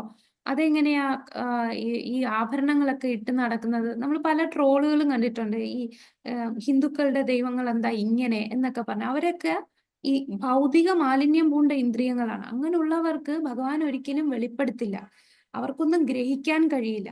ഭക്തിയുത സേവനം ചെയ്യുമ്പോൾ, ഭഗവത് സേവനം ചെയ്യുമ്പോഴേ നമ്മളുടെ ഇന്ദ്രിയങ്ങൾ ശുദ്ധീകരിക്കുകയുള്ളൂ. അങ്ങനത്തെ സേവനം കൊണ്ട് നമ്മൾ ശുദ്ധീകരിക്കുമ്പോഴാണ് നമുക്ക് ഭഗവാന്റെ നാമവും, രൂപം, ഗുണലീലകളൊക്കെ നമുക്ക് ഗ്രഹിക്കാനും അത് കാണാനും മനസ്സിലാക്കാനും ഒക്കെ സാധിക്കുകയുള്ളൂ. അപ്പൊ ഈ ഭക്തിയുത സേവനം, എന്താണ് ഭക്തിയുത സേവനം? അതിൽ ആദ്യത്തെ എന്താണ്? നമ്മള് നാമജപം. ശരിക്കും എന്താണ് നവവിധ ഭക്തി? പ്രഹ്ലാദ് മഹാരാജാവ് ഹിരണ്യകശിപുവിനോട് പറയുന്നതാണ് ഭക്തിയുത സേവനത്തിന്റെ. പ്രഹ്ലാദന്റെ കുറെ, നമ്മള് ഭാഗവതം 7ാമത്തെ സ്കന്ധത്തില് കുറെ പ്രഹ്ലാദന്റെ ടീച്ചിങ്സ് ഉണ്ട്. അപ്പൊ അതില് നവവിധ ഭക്തി പറയും. നവവിധ ഭക്തി എന്ന് പറയുന്നത് ശ്രവണം, കീർത്തനം, വിഷ്ണുസ്മരണം, പാദസേവനം, അർച്ചനം, വന്ദനം, ദാസ്യം, സഖ്യം, ആത്മനിവേദനം. ഇതാണ് 9 തരം. അതിൽ ആദ്യത്തെയാണ് ശ്രവണം. ശ്രവണം എന്ന് പറഞ്ഞാൽ നമ്മളിപ്പം എല്ലാരും ചെയ്തുകൊണ്ടിരിക്കുകയാണ്. ശ്രവിക്കുക, കേൾക്കുക, ഭഗവാനെ കുറിച്ച് കേൾക്കുക, ശ്രവണം. പിന്നെ കീർത്തനം. കീർത്തനം എന്ന് പറഞ്ഞാൽ നമുക്ക് നാമം കീർത്തനം ചെയ്യാം. നമ്മൾ നാമം ജപിക്കുന്നത് കീർത്തനമാണ്. ഭഗവാനെ കുറിച്ച് വർണ്ണിക്കുന്നത് കീർത്തനമാണ്. ഇതെല്ലാം കീർത്തനമാണ്. നമ്മൾ ഈ ശ്രവണം എന്ന് പറഞ്ഞാൽ ഭഗവാന്റെ ലീലകൾ മാത്രമല്ല, ഭഗവാന്റെ നാമവും ശ്രവിക്കണം. നമ്മളെല്ലാരും പറഞ്ഞല്ലേ നമ്മൾ നാമം ജപിക്കണം എന്ന്. അപ്പൊ നാമം ജപിക്കുമ്പോൾ ഭഗവാന്റെ നാമം നമ്മൾ ചെവിയിലൂടെ കേൾക്കണം. അതാണ് ശ്രവണം. രണ്ടാമത് കീർത്തനം. പിന്നെ നമ്മൾ ഈ ഭഗവാനെ കുറിച്ച് കേൾക്കുമ്പോൾ ഓട്ടോമാറ്റിക്കായിട്ട് നമ്മളെ മനസ്സിൽ എന്താണ്, ഈ ഭഗവാന്റെ കാര്യങ്ങളെല്ലാം നമ്മൾ മനസ്സിൽ ഇങ്ങനെ വിഷ്വലൈസ് ചെയ്യും. അപ്പൊ ഭഗവാനെ നമ്മൾ സ്മരിച്ചുകൊണ്ടിരിക്കുകയാണ്. നമ്മുടെ മനസ്സിൽ എപ്പോഴും ഭഗവാന്റെ ചിന്ത വരും. അതാണ് വിഷ്ണു സ്മരണം. പിന്നെ പാദസേവനം, അർച്ചനം, വന്ദനം, ദാസ്യം, സഖ്യം, ആത്മനിവേദനം. അതൊക്കെ നമുക്ക് ഇനി വരുന്ന ക്ലാസ്സുകളിൽ കാണാം. ഇപ്പൊ പ്രധാനപ്പെട്ടത് ഇതാണ് ശ്രവണം, നമ്മൾ കേൾക്കുക, കീർത്തനം, വിഷ്ണു സ്മരണം. നാത്യശ്നതസ്തു യോഗോസ്തി ന ചൈകാന്താമനശ്നതഃ ന ചാദി സ്വപ്നശീലസ്യ ജാഗ്രതോ നൈവ ചാർജുന. അർജുന, വളരെ കുറച്ചു മാത്രം ഭക്ഷിക്കുന്നവർക്കും ഏറെ ഭക്ഷിക്കുന്നവർക്കും ഉറക്കമില്ലാത്തവർക്കും വേണ്ടതിലേറെ ഉറങ്ങുന്നവർക്കും യോഗിയാവാൻ കഴിയില്ല. നമ്മുടെ ഇന്നത്തെ സമൂഹത്തിലുള്ള ആർക്കും അപ്പൊ യോഗിയാവാൻ കഴിയില്ല. കാരണം അവർ ഒരുപാട് ഭക്ഷിക്കും, അല്ലെങ്കിൽ ചിലര് ഡയറ്റ് എന്നും പറഞ്ഞ് ഒന്നും കഴിക്കില്ല. ഉറങ്ങുന്നത് രാവിലെ 9-10 മണി വരെയൊക്കെ ഉറങ്ങും, അല്ലെങ്കിൽ ഉറങ്ങാതെ ഇരിക്കും. 12 മണി, 1 മണി, 2 മണി, 5 മണി വരെയൊക്കെ ഉറങ്ങാതിരിക്കും. ഇങ്ങനെയുള്ളവർക്കൊന്നും യോഗിയാകാൻ, അവർക്കൊന്നും മനസ്സിനെയും നിയന്ത്രിക്കാൻ പറ്റില്ല. അവരുടെ ഇന്ദ്രിയങ്ങളെ ഒന്നിനും നിയന്ത്രിക്കാൻ അവർക്ക് സാധിക്കില്ല ഇങ്ങനെയുള്ളവർ. അതാണ് ഭഗവാൻ പറയുന്നത്. യുക്താഹാര വിഹാരസ്യ യുക്തചേഷ്ടസ്യ കർമ്മസു യുക്തസ്വപ്നാവബോധസ്യ യോഗോ ഭവതി ദുഃഖഃ. ആഹാരം, നിദ്ര, വിഹാരം, പ്രവൃത്തി, ഈ 4 കാര്യങ്ങൾ നിയന്ത്രണം പാലിക്കുന്നവന് യോഗ പരിശീലനം കൊണ്ട് സർവ്വ ദുഃഖങ്ങളും അകറ്റാൻ സാധിക്കും. അപ്പൊ യോഗ ചെയ്യണമെങ്കിൽ നമ്മളുടെ ആഹാരത്തെ നിയന്ത്രിക്കുക. അമിതമായി കഴിക്കാതെ, ഒട്ടും കഴിക്കാതെയും ഇരിക്കരുത്. നിദ്ര, നമ്മളെ ഉറക്കത്തെ കൺട്രോൾ ചെയ്യണം. ഒരു വ്യക്തി 6 മണിക്കൂർ ഉറങ്ങുക, പക്ഷെ ഇന്ന് 8-10 മണിക്കൂറാണ് ഉറങ്ങുക. അതുമല്ല, ഉറങ്ങുന്നത് നമ്മൾ നേരത്തെ ഉറങ്ങിയിട്ട് നേരത്തെ എണീക്കുക. പക്ഷെ അതിന്റെ നേരെ വിപരീതമാണ് എല്ലാരും ചെയ്യുന്നത്, അല്ലെ? 12 മണിക്ക്, 1 മണി, 2 മണി, 3 മണിക്കൊക്കെ ഉറങ്ങും. എണീക്കുന്നതോ താമസിച്ചായിരിക്കും എണീക്കുക. പിന്നെ വിഹാരം എന്ന് പറഞ്ഞാൽ പ്രത്യുൽപാദനം ചെയ്യുന്നത്, പിന്നെ നമ്മൾ ചെയ്യുന്ന വർക്ക്, പ്രവർത്തി, ഇവയെല്ലാം നിയന്ത്രിക്കണം, നിയന്ത്രണം പാലിക്കണം. ഇന്നത്തെ നമ്മളെ പല അസുഖങ്ങൾക്കും ശരീരത്തെ പെട്ടെന്ന് അസുഖം വരുന്നതും നമ്മളുടെ ആയുസ് കുറയ്ക്കുന്നതും എല്ലാം നമ്മളുടെ ഈ കാര്യങ്ങൾ കറക്റ്റ് അല്ലാത്തത് കൊണ്ടാണ്. അപ്പം ഭഗവത്ഗീതയിൽ പറഞ്ഞിട്ടുണ്ട് നമ്മൾ എങ്ങനെ ആഹാരം കഴിക്കണം, ഏത് തരം ആഹാരം കഴിക്കണം. ഇനി വരുന്ന ചാപ്റ്റേഴ്സിലൊക്കെ പറയും നമ്മളുടെ ഉറക്കം എങ്ങനെയായിരിക്കണം. അതാണ് ഇതൊരു ലൈഫ് മാനുവൽ എന്ന് പറയുന്നത്. നമ്മളുടെ ജീവിതം എങ്ങനെ, നമ്മൾ ചെയ്യുന്ന നിത്യപ്രവർത്തികൾ എങ്ങനെയായിരിക്കണം എന്ന് നമുക്ക് കറക്റ്റായിട്ട് പറഞ്ഞു തരും. അതുപോലെ പ്രവർത്തിച്ചാൽ നമ്മൾ നല്ല ഹെൽത്തി ആയിട്ട് നമ്മുടെ മനസ്സിനെയും ഇന്ദ്രിയത്തിനെയും ഒക്കെ കൺട്രോൾ ചെയ്ത് സന്തോഷമായിട്ട് സർവ്വ ദുഃഖങ്ങളും അകറ്റാൻ സാധിക്കും. ഇങ്ങനെ നമ്മൾ ചെയ്താൽ നമ്മുടെ ദുഃഖങ്ങളുടെ കാരണം, അതിന്റെ റൂട്ട് കോസ് കാരണം ഇതൊക്കെയാണ്. നമ്മളുടെ ജീവിത ശൈലി, നമ്മളുടെ ഹാബിറ്റ്സ് ഒന്നും കറക്റ്റ് അല്ല. അതുകൊണ്ടാണ് നമുക്ക് പെട്ടെന്ന് ടെൻഷൻ വരികയും പെട്ടെന്ന് സ്ട്രെസ്സും ഡിപ്രഷനും നമ്മുടെ മനസ്സിനെ നിയന്ത്രിക്കാൻ പറ്റാതെയും നമുക്ക് ദുഃഖവും സന്തോഷവും ഇല്ലാതിരിക്കുകയും സംതൃപ്തി ഇല്ലാതിരിക്കുകയും ഒന്നും സാറ്റിസ്ഫാക്ഷൻ ഇല്ല, ടോളറൻസ് ഇല്ല. ഇതൊന്നും ഇല്ലാത്തതിന് കാരണം ഈ കാര്യങ്ങളൊന്നും കറക്റ്റ് അല്ല. നമ്മളുടെ ജീവിത ശൈലിയെ ഇതിന് വിപരീതമായിട്ടാണ്. യോ മാം പശ്യതി സർവത്ര സർവം ച മയി പശ്യതി തസ്യാഹം ന പ്രണശ്യാമി സച മേ ന പ്രണശ്യതി. എവിടെയും ഞാൻ കുടികൊള്ളുന്നതായും എല്ലാം എന്നിൽ അടങ്ങുന്നതായും കാണുന്നവന് ഞാൻ ഒരിക്കലും നഷ്ടപ്പെടുകയില്ല, എനിക്ക് അവനും നഷ്ടപ്പെടുകയില്ല. അപ്പൊ ഒരു ഭക്തൻ എപ്പോഴും എങ്ങനെയായിരിക്കും? എല്ലായിടത്തും ഇതോ നരസിംഹ പരതോ നരസിംഹ യത്തോ യത്തോ യാമി തതോ നരസിംഹ. അതാണ് നമ്മള് അല്ലാതെ മലയാളത്തില് മണ്ണിലും വിണ്ണിലും തൂണിലും തുരുമ്പിലും എല്ലാം ഭഗവാൻ ഇരിക്കുന്നു, ദൈവം ഇരിക്കുന്നു. അപ്പൊ എല്ലായിടത്തും ഭഗവാൻ ആയിട്ട് കാണുന്നവൻ, എല്ലാം എന്നിൽ അടങ്ങുന്നതായും കാണുന്നവൻ, അങ്ങനെയുള്ളവന് ഒരിക്കലും നഷ്ടപ്പെടുകയില്ല, എനിക്ക് അവനും നഷ്ടപ്പെടുകയില്ല. അപ്പൊ ഇവിടെ പ്രഹ്ലാദൻ എന്താ പറയുന്നത്? നിന്റെ നാരായണൻ എവിടെയാണ്? ഇവിടെ ഉണ്ടോ? ഈ തൂണിലുണ്ടോ എന്ന് ചോദിക്കുമ്പോൾ പ്രഹ്ലാദൻ പറയും ഈ തൂണിലുണ്ട് എന്ന് പറയും. അപ്പൊ തന്റെ ഭക്തന്റെ വാക്ക് സത്യമാക്കാനായിട്ട് ആ തൂണിൽ നിന്നും ഭഗവാൻ നരസിംഹനായിട്ട് അവതരിക്കുകയാണ്.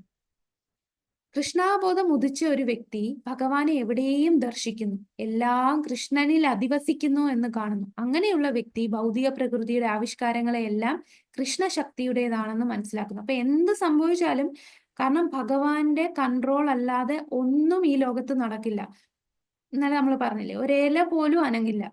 നമ്മൾ ചെയ്യുന്ന ഓരോ പ്രവൃത്തി, നമ്മുടെ ഈ കൈ അനക്കാൻ പറ്റുന്നതും നമ്മളെ സംസാരിക്കുന്നതും നമ്മളെ കണ്ണ് അങ്ങോട്ടും ഇങ്ങോട്ടും പോകുന്ന ഇതെല്ലാം ഭഗവാന്റെ നിയന്ത്രണത്തിലാണ്. അപ്പൊ ഭഗവാന്റെ ഒരു ടച്ച് ഇല്ലാത്ത ഒന്നും ഈ ലോകത്തില്ല. അങ്ങനെയുള്ള ഒരു വ്യക്തി ഭൗതിക പ്രകൃതിയുടെ ആവിഷ്കാരങ്ങളെല്ലാം ഭഗവാന്റെ ശക്തിയാണെന്ന് മനസ്സിലാക്കുന്നു. അതിനാൽ അവ ഓരോന്നും കാണുമ്പോഴും അയാൾ കൃഷ്ണനെ കുറിച്ച് ബോധവാനാണ്. അപ്പൊ അതിന് നമ്മൾ ഇനി വരുന്ന ചാപ്റ്റേഴ്സിലൊക്കെ കാണും. നമ്മൾ എല്ലാ ദിവസവും സൂര്യനെ കാണും, എല്ലാ ദിവസവും നമ്മൾ ചന്ദ്രനെ കാണും, നക്ഷത്രങ്ങളെ കാണാറുണ്ട്, നമ്മൾ കാറ്റ് വീശുന്നത് അനുഭവിക്കാറുണ്ട്, നമ്മൾ വെള്ളം കുടിക്കാറുണ്ട്. അപ്പൊ ഇതെല്ലാത്തിലും ഇപ്പം വെള്ളത്തിലെ രുചി ഞാനാണെന്ന് ഭഗവാൻ പറയും. കൂടാതെ എന്റെ കണ്ണുകളാണ് സൂര്യചന്ദ്രന്മാരെന്ന് പറയാം. അപ്പൊ നമ്മൾ എന്ത് കാണുമ്പോഴും ഭഗവാനെ ഓർക്കുക. ഒരു പൂവ് നോക്കുമ്പോഴും തന്നെ ആ പൂവിന്റെ ആരാണ് ഈ പൂവിനെ സൃഷ്ടിച്ചതെന്ന് ചിന്തിക്കുക. ആ പൂവിന്റെ ഭംഗി നോക്കുക, ആ പൂവിനെ മണം നമ്മളൊന്ന് ഓർത്ത് നോക്കുക, എത്ര മണമാണ്. നമ്മളൊരു ആർട്ടിഫിഷ്യൽ ആയിട്ടൊരു പൂവ് ഉണ്ടാക്കിയാൽ ഇതുപോലൊരു സുഗന്ധം ആ പൂവിന് ഉണ്ടാക്കാൻ പറ്റുമോ? അപ്പൊ ഇതിന്റെ സൃഷ്ടാവ്, ഏതൊരു സൃഷ്ടി കണ്ടാലും അതിന്റെ സൃഷ്ടാവിനെ കുറിച്ച് ചിന്തിക്കുക.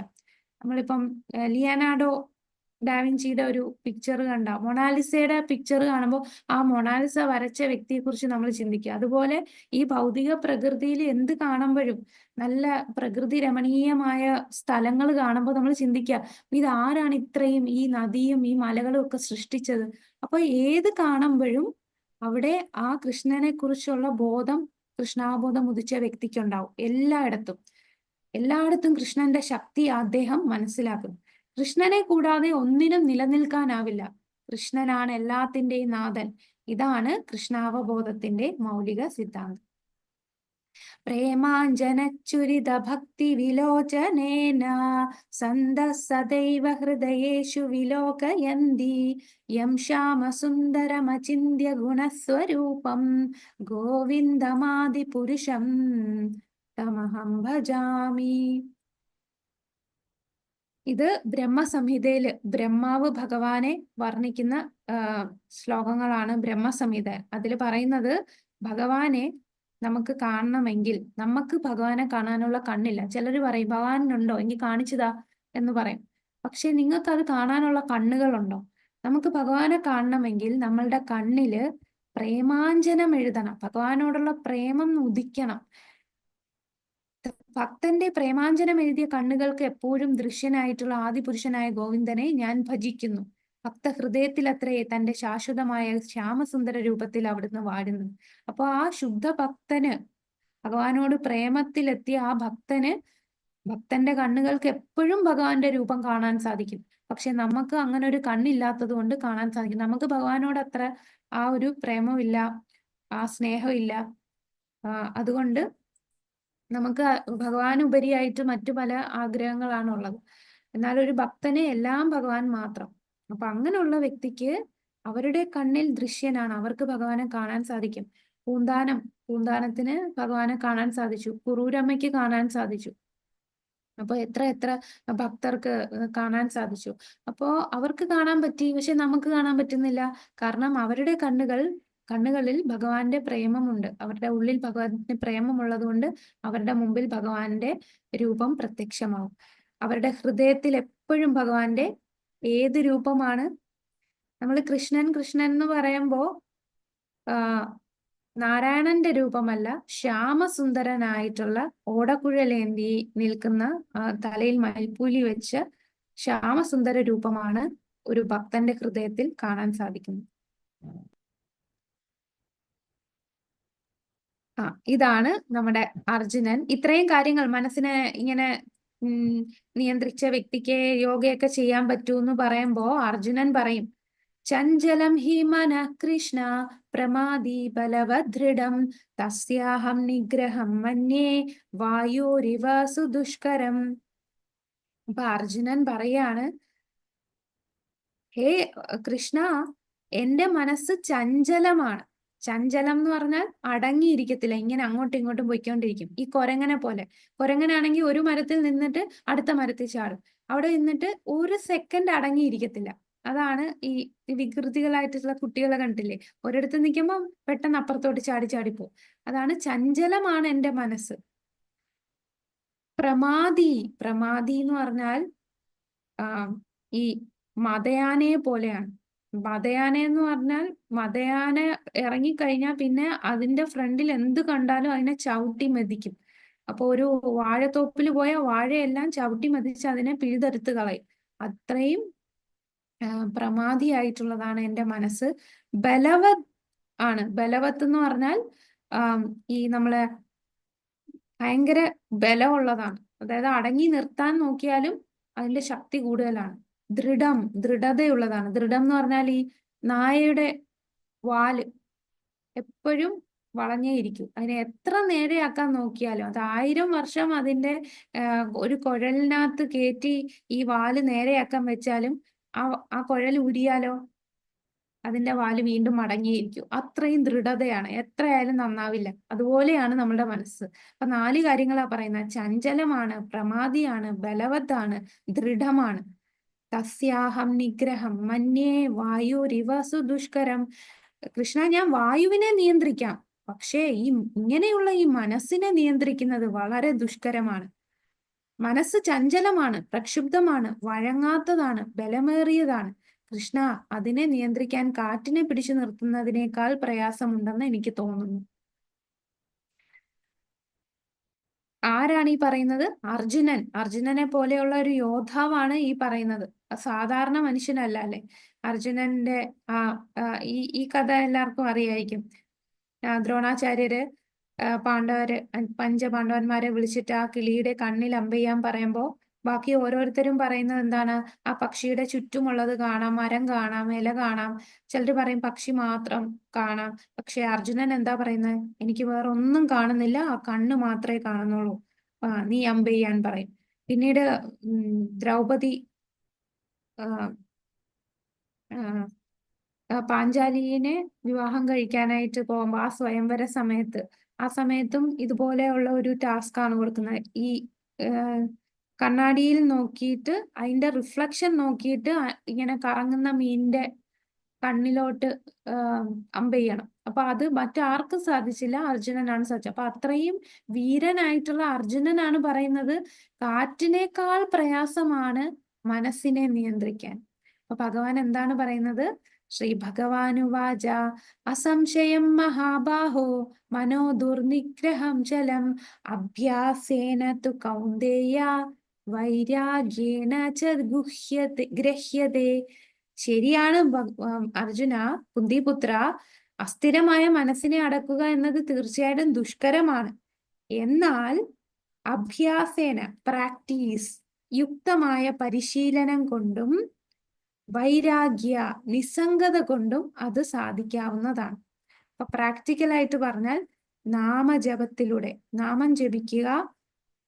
പിന്നെ നമ്മളുടെ 4 യമനിയമങ്ങളുണ്ട്, അത് നമ്മൾ പിന്നീടുള്ള ക്ലാസ്സിൽ പറയാം. അപ്പൊ ഈ കാര്യങ്ങൾ ചെയ്താൽ തീർച്ചയായിട്ടും മനസ്സിനെ നമുക്ക് നിയന്ത്രിക്കാൻ പറ്റും. അപ്പൊ നാമം ജപിക്കുമ്പോഴും നമ്മുടെ മനസ്സ് അങ്ങോട്ടും ഇങ്ങോട്ടും ഒക്കെ പോകും. അപ്പോഴും നമ്മൾ പ്രാക്ടീസ് ചെയ്യാം, മനസ്സിനെ തിരിച്ചു കൊണ്ടുവന്ന് നാമത്തിൽ ശ്രദ്ധിക്കാനായിട്ട്. അപ്പം എന്താണ് 2 കാര്യങ്ങൾ? യുക്തമായ പരിശീലനം, നിസ്സംഗത. നമ്മൾ ഒഴിവാക്കേണ്ട കാര്യങ്ങൾ ചിലതുണ്ട്, അത് ഒഴിവാക്കുക, യുക്തമായി നമ്മൾ പരിശീലിക്കുക. ഇതുവഴി ചെയ്യാൻ പറ്റും. പ്രാപ്യ പുണ്യകൃതാലോക നുഷിത്വാ ശാശ്വതീ സമാ ശുചീനാം ശ്രീമദാംഗേഹേ യോഗഭ്രഷ്ടോഭിജായതേ. അപ്പൊ ഈ ഒരു ശ്ലോകം പറയുന്നതിന് മുമ്പ് അർജുനൻ പറയും, ഇപ്പൊ അഷ്ടാംഗ യോഗ ചെയ്യുന്ന 8 അംഗങ്ങൾ പറഞ്ഞു അല്ലെ? യമ, നിയമ, ആസന, പ്രാണായാമ, പ്രത്യാഹാര, ഇതൊക്കെ പറഞ്ഞു. അപ്പൊ ഇതിന് മനസ്സിനെ എങ്ങനെ നിയന്ത്രിക്കാം? അത് ഭയങ്കര പ്രയാസമുള്ള ഒരു പ്രക്രിയയാണ്. അപ്പൊ അർജുനൻ ചോദിക്കുകയാണ്, ഇത്രയും പ്രയാസമുള്ള പ്രക്രിയ ചെയ്യുന്നതിന്റെ ഇടയിൽ ആ വ്യക്തിക്ക് അത് കംപ്ലീറ്റ് ചെയ്യാൻ പറ്റിയില്ല, ആത്മസാക്ഷാത്കാരം ലഭിച്ചില്ല, ആ വ്യക്തി സമാധിയിലെത്തി ഭഗവാന്റെ അടുത്ത് പോയില്ല. അങ്ങനെ ഉണ്ടെങ്കിൽ ആ വ്യക്തിക്ക് എന്ത് സംഭവിക്കും? യോഗ ചെയ്യുന്നതിൽ പരാജിതനായി കഴിഞ്ഞാൽ എന്ത് സംഭവിക്കും എന്ന് അർജുനൻ ചോദിച്ചു.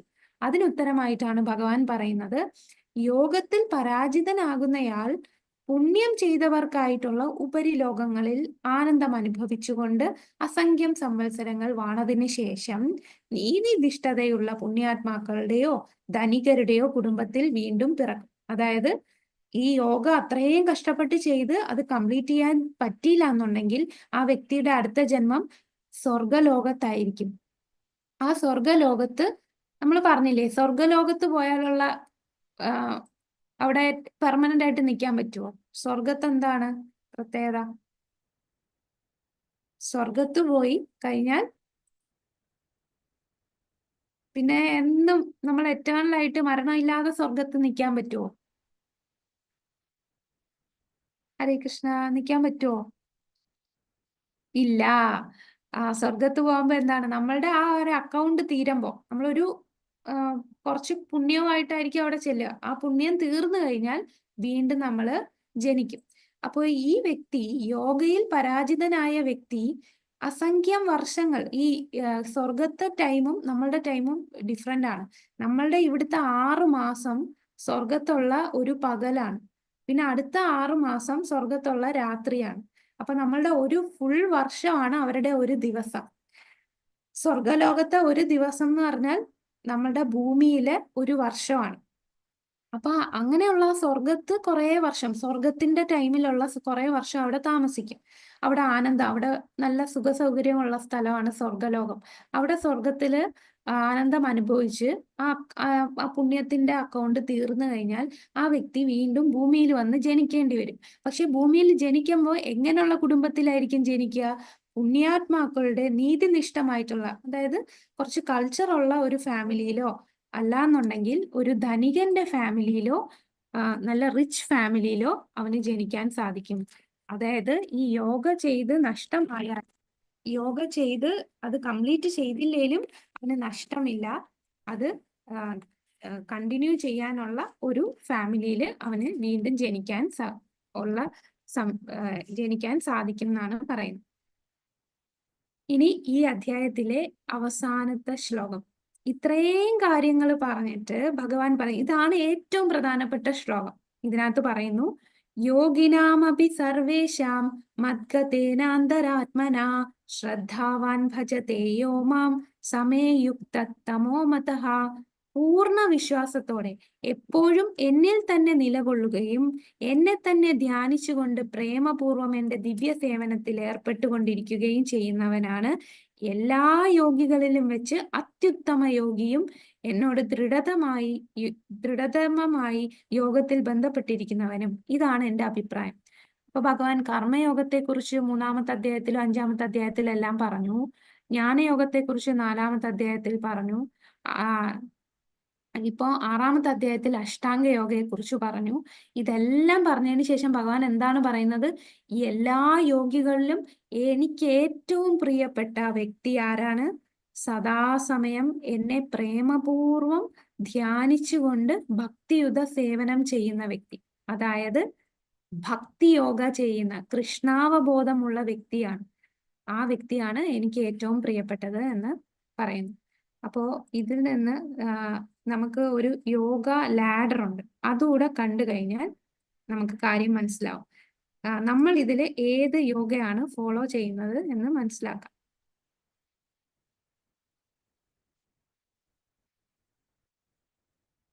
ഇത് കാണാൻ പറ്റുന്നുണ്ടോ? ഇല്ല മാതാജി, ഹരേഷ്ണ. ഓ സോറി, ഷെയർ ചെയ്തില്ല. കാണാം. ഇപ്പൊ കാണാമോ യോഗ? Okay okay. അപ്പൊ നമ്മള് കർമ്മയോഗം പറഞ്ഞു, ജ്ഞാനയോഗം പറഞ്ഞു, അഷ്ടാംഗ യോഗം പറഞ്ഞു.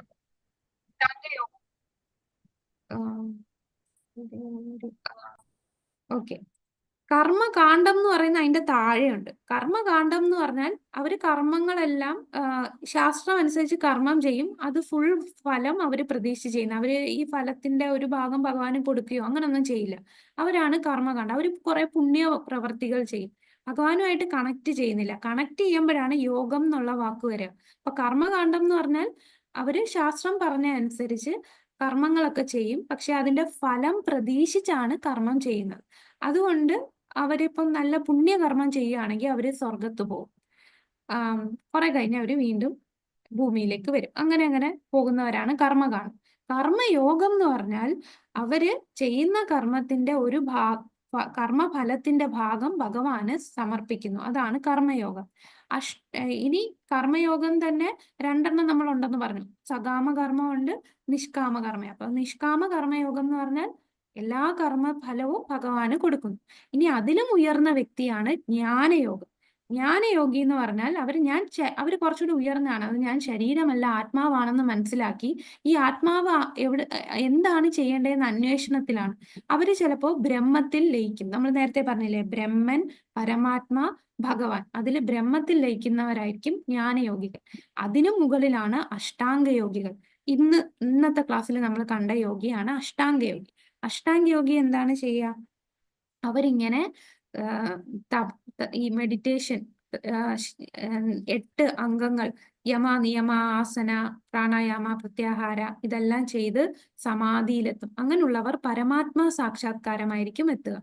എന്നാൽ ഇതിന്റെ എല്ലാം മുകളിലാണ് ആര്?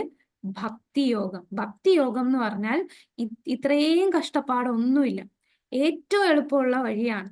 നമുക്കിനി അടുത്ത സ്ലൈഡിൽ കാണാം.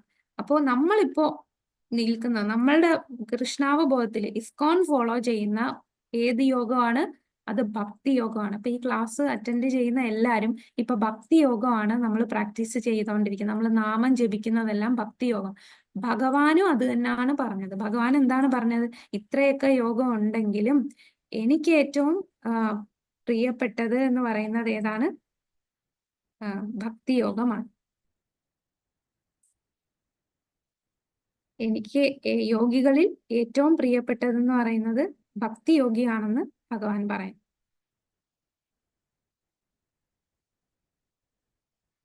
അതാണ് എന്നെ പൂർണ്ണ വിശ്വാസത്തോടെ ധ്യാനിച്ച് പ്രേമപൂർവ്വം സേവ ചെയ്യുന്നവൻ, അവനാണ് ഏറ്റവും ഉത്തമ യോഗി. ഇതാണ് എന്റെ അഭിപ്രായം എന്ന് ഭഗവാൻ പറയുന്നു. അപ്പൊ അതാണ് ഭക്തി യോഗ. അപ്പൊ നമ്മൾ നേരത്തെ പറഞ്ഞ പോലെ 4 യുഗങ്ങളുണ്ട്. ഏതൊക്കെയാണ്? സത്യയുഗം, ത്രേതായുഗം, ദ്വാപരയുഗം, കലിയുഗം.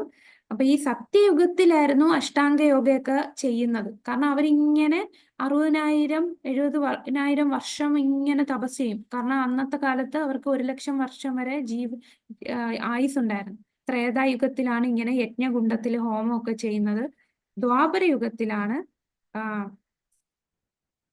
ക്ഷേത്ര ആരാധന ചെയ്യുന്നത്. എന്നാൽ കലിയുഗത്തിൽ എന്താണ്? ഹരേനാമ സങ്കീർത്തനം. ചൈതന്യ മഹാപ്രഭു വന്ന് ഹരിനാമ സങ്കീർത്തനം തുടങ്ങി വെച്ചത്. ഹരേർ നാമ ഹരേർ നാമ ഹരേർ നാമൈവ കേവലം കലോർ നാസ്തേവ നാസ്തേവ നാസ്തേവ ഗതിർ അന്യത. ഹരിനാമം ഹരിനാമം ഹരിനാമം, അത് മാത്രമേ ഉള്ളൂ ഈ കലിയുഗത്തില് രക്ഷ. അതല്ലാതെ വേറൊരു വഴിയില്ല. നാസ്തേവ നാസ്തേവ എന്ന് പറഞ്ഞാൽ വേറൊരു വഴിയില്ല, വേറൊരു വഴിയില്ല, വേറൊരു വഴിയില്ല. ഇവിടെ കാണാനല്ലേ കുട്ടികളെല്ലാരും നാമം ജപിക്കുകയാണ്. ഇത് ജപ ബാഗാണ്. ജപ ബാഗിൽ ആണ് നമ്മളുടെ ജപമാല ഇടുന്നത്. അതിൽ നാമം ജപിക്കുന്നു. അപ്പൊ ഇവിടെ നമുക്ക് ഒരു ലിഫ്റ്റിൽ പോകുന്നതും കാണാം, ഒരു സ്റ്റെപ്പിലും കാണാം. അപ്പൊ 100 നിലയുള്ള ഒരു ബിൽഡിങ്, അതിൽ ഏറ്റവും എളുപ്പം ഏതിൽ പോകുന്നതായിരിക്കും? 100 നിലയുള്ള ഒരു ബിൽഡിങ് കയറണമെങ്കിൽ ലിഫ്റ്റിൽ കയറുന്നതാണ് ഏറ്റവും എളുപ്പവും ഏറ്റവും എഫിഷ്യന്റ്. എന്നാൽ ചിലർ പറയില്ല, ഈ ലിഫ്റ്റ് കയറി എനിക്ക് പെട്ടെന്നൊന്നും വേണ്ട, എനിക്ക് നല്ല കഷ്ടപ്പെട്ടേ എനിക്ക് പോകാൻ പറ്റൂ, പോയാ മതി എന്ന് ചിലരുണ്ട്. ഭയങ്കര ഹാർഡ് വർക്കിംഗ് ആയിരിക്കും. അവർക്ക് ഹാർഡ് വർക്കിലായിരിക്കും, ഇന്റലിജന്റ് വർക്ക് ചെയ്യത്തില്ല. ബുദ്ധിയുള്ള വ്യക്തികൾ എന്താ ചെയ്യുന്നത്? ഏറ്റവും എളുപ്പത്തില് എഫിഷ്യന്റ് ആയിട്ട് എഫക്റ്റീവ് ആയിട്ട് റിസൾട്ട് കിട്ടുന്നത് നോക്കും. പക്ഷെ ചില ആൾക്കാർ ഒരുപാട് കഠിനാധ്വാനം ചെയ്യും, എന്നിട്ട് പറയാം അയ്യോ എനിക്കൊന്നും കിട്ടുന്നില്ലല്ലോ. ആ വ്യക്തി പെട്ടെന്ന് എല്ലാം കയറിപ്പോയല്ലോ. കാരണം അവൻ ബുദ്ധി വെച്ചാണ് മുന്നോട്ട് പോയത്. അപ്പൊ ബുദ്ധിയുള്ള വ്യക്തി ഒരു ലിഫ്റ്റും സ്റ്റെപ്പും കണ്ട എവിടെ കയറും? ലിഫ്റ്റിൽ കയറി മുകളിൽ പോകും. പക്ഷെ ഈ പറഞ്ഞ കർമ്മയോഗവും ജ്ഞാനയോഗവും അഷ്ടാംഗ യോഗവും എല്ലാം ഈ സ്റ്റെപ്പ് കയറി പോകുന്ന പോലെയാണ്. ഈ സ്റ്റെപ്പ് കയറി പോകുമ്പോൾ ഇടയ്ക്ക് വെച്ച് നമ്മൾ ക്ഷീണിക്കും, നമ്മൾ നിന്നു പോകും. ചിലപ്പോൾ തോന്നും ഇനി എനിക്ക് മുന്നോട്ട് പോകാൻ വയ്യ, തിരിച്ചു വരാനായിട്ടൊക്കെ തോന്നും. അതാണ് മറ്റ് യോഗകളുടെ പ്രശ്നം. എന്നാൽ ഭക്തി യോഗ പെട്ടെന്ന് എളുപ്പത്തിൽ നമുക്ക് നമ്മളുടെ ഭഗവത് ധാമത്തിലെത്താൻ സഹായിക്കുന്നതാണ് ഭക്തിയോഗ. ഭഗവാൻ തന്നെ പറഞ്ഞു, ഭഗവാൻ ഏറ്റവും പ്രിയപ്പെട്ടത് ഭക്തന്മാരെയാണ്. അപ്പം നമ്മുടെ ഭക്തിയോഗയാണ് ബ്രഹ്മ മധ്വ ഗൗഡിയ വൈഷ്ണവ സമ്പ്രദായത്തില് നമ്മുടെ 32ാമത്തെ ആചാര്യനായിട്ടുള്ള അഭയചരണാരവിന്ദ ഭക്തിവേദാന്ത സ്വാമി പ്രഭുപാദർ, അദ്ദേഹത്തിന്റെ കാരുണ്യം കൊണ്ടാണ് ഇന്ന് ലോകമെമ്പാടും എല്ലാവർക്കും ഭക്തിയോഗ പ്രാക്ടീസ് ചെയ്യാൻ സാധിച്ചത്. ഇല്ലെങ്കിൽ നമ്മളെല്ലാം എന്ത് ചെയ്യണമെന്നറിയാതെ ചിലരിങ്ങനെ തപസ് ചെയ്യുന്ന കാണുമ്പോൾ വിചാരിക്കും ഓ ഇതാണ് നമ്മൾ ചെയ്യേണ്ടതെന്ന് പറഞ്ഞ് അങ്ങോട്ട് പോകും. ചിലര് വേറെ പല രീതിയിലുള്ള മെഡിറ്റേഷൻ എന്നും പറഞ്ഞു വരും, നമ്മൾ അങ്ങോട്ട് പോകും. നമ്മൾ ഒരു ലക്ഷ്യമില്ലാതെ പോയേനെ. പക്ഷെ ഇദ്ദേഹത്തിന്റെ കാരുണ്യം കൊണ്ട് എല്ലാ നഗരത്തിലും ഗ്രാമത്തിലും എല്ലാം ഹരിയുടെ നാമം പ്രചരിച്ചുകൊണ്ടേയിരിക്കുകയാണ്. ചൈതന്യ മഹാപ്രഭു കലിയുഗത്തിൽ 500 വർഷങ്ങൾക്ക് മുമ്പ് ഭഗവാൻ തന്നെയാണ് ഹരിനാമ സങ്കീർത്തനം പ്രചരിപ്പിക്കാനായിട്ട്. കാരണം ആൾക്കാരെല്ലാം അധപ്പതിച്ചിരിക്കുകയാണ്. ഭഗവാൻ ഭഗവത്ഗീത പറഞ്ഞിട്ടൊന്നും ആൾക്കാർക്ക് മാറ്റമില്ല. അങ്ങനെ അധപ്പതിച്ചപ്പോൾ ഭഗവാൻ തന്നെ ഭക്തന്റെ രൂപത്തിൽ വന്ന് നമുക്ക് എങ്ങനെ ഭക്തി ചെയ്യണമെന്ന് പ്രാക്ടിക്കലായിട്ട് കാണിച്ചു തന്നു. ഹരിനാമം ചൊല്ലണം.